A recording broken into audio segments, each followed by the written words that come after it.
जय हिंद दोस्तों, welcome to कल्पाक्ष। Current affair के बारे में चर्चा करते हैं। अभी न्यूज बना रहा एक शब्द जिसका नाम है हिंदू मैनिफेस्टो। भारत में चुनाव हो चुके हैं, सरकार बन चुकी है, हिंदुओं का जो होना था वो हो गया, अयोध्या हार चुके हैं, काशी की स्थिति जो है वो आपके सामने है। पर ये जो खबर आ रही है वो आ रही है यूके से, उत्तराखंड नहीं, यूनाइटेड किंगडम से। वहां पे चुनाव होने वाले हैं। वहां सुनक जो है, ऋषि सुनक, वो प्राइम मिनिस्टर है और उन्होंने भंग करने के बाद अगले चुनाव का अनाउंसमेंट कर दिया है। और वहीं से ये शब्द आ रहा है। सो इस लेक्चर में काउंटर करते हैं ये न्यूज में क्यों है, वास्तविकता में ये शब्द है क्या, क्या प्रोबेबल इस मैनिफेस्टो में डिमांड है और क्या तरह के क्वेश्चंस इस पे बन सकते हैं। So one by one discuss करने की शुरुआत करते हैं। ये जो न्यूज है, ये न्यूज तब बना जब वहां पर एक फोरम है, जिस फोरम का नाम है हिंदूज फॉर डेमोक्रेसी फोरम। उसने क्या किया, एक मैनिफेस्टो लॉन्च किया अपने कुछ डिमांड को लेके। किससे पहले? जो यूनाइटेड किंगडम में इलेक्शन होने वाला है उससे पहले। ऋषि सुनक जो है, उन्होंने जो वहां का पार्लियामेंट उसको भंग करने का बोला है और इसी महीने क्या है, चुनाव का अनाउंसमेंट किया है। तो उस इलेक्शन से पहले वहां पे जो लीड है ये दिया गया। सवाल आता है कि इस तरह का मैनिफेस्टो है उसको जारी क्यों किया गया। तो पहले देख लेते यूके में हिंदुओं की पॉपुलेशन के बारे में। यूके में जो हिंदूज है वो लगभग 1.2 मिलियन के आसपास है और परसेंटेज के हिसाब से अगर बात किया जाए तो वहां की 2% ऑफ पॉपुलेशन जो है उसको कंपाइल करता है। वहीं इस्लामिक पॉपुलेशन के बारे में बात किया जाए तो लगभग 5% पॉपुलेशन कहाँ है, यूके में इस्लाम की है और 2% पॉपुलेशन जो है वो किसकी है, वो हिंदुओं की है।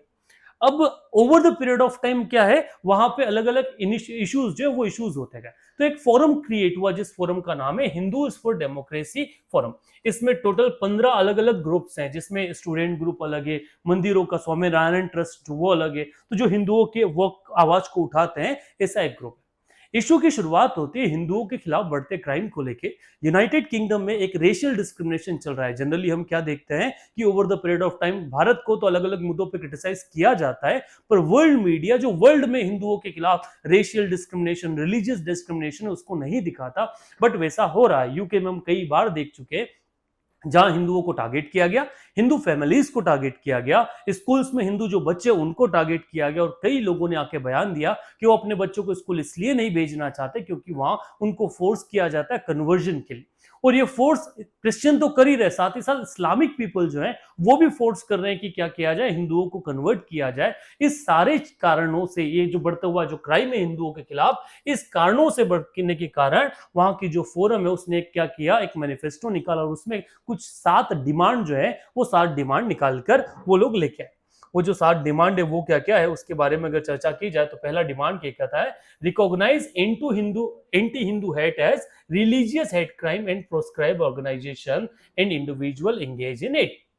तो है कि भैया अगर आपको हिंदुओं के खिलाफ कोई क्राइम हो रहा है उसे क्या माना जाए, रिलीजियस हेट क्राइम की श्रेणी में उसको रखा जाए। सेकंड कह रहा है कि जो हिंदू वर्शिप के जो प्लेसेस है उनको प्रोटेक्ट करो क्योंकि आए दिन मंदिरों पे वहां पे हमले हो रहे हैं। थर्ड, एक फेयर एजुकेशन डेवलप करो कि बच्चे वहां जाके आराम से क्या कर पाए, पढ़ पाए।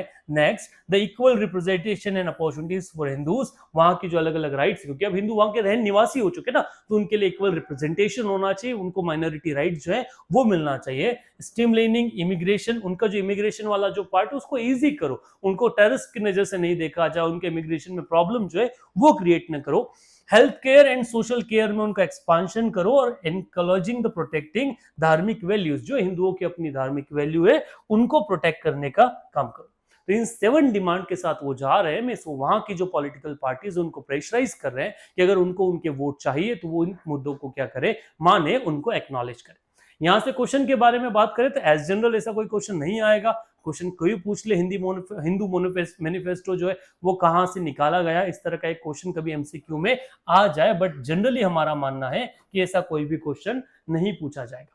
सेकेंड, मेंस में इसका यूज इंटरनेशनल रिलेशन को समझने के लिए कर सकते हो, बट क्वेश्चन की बात आ जाए तो स्टिल मुझे अभी तक तो नहीं लगता कि ऐसा कोई क्वेश्चन इंटरनेशनल रिलेशन के किसी एग्जाम में पूछा जा सकता है।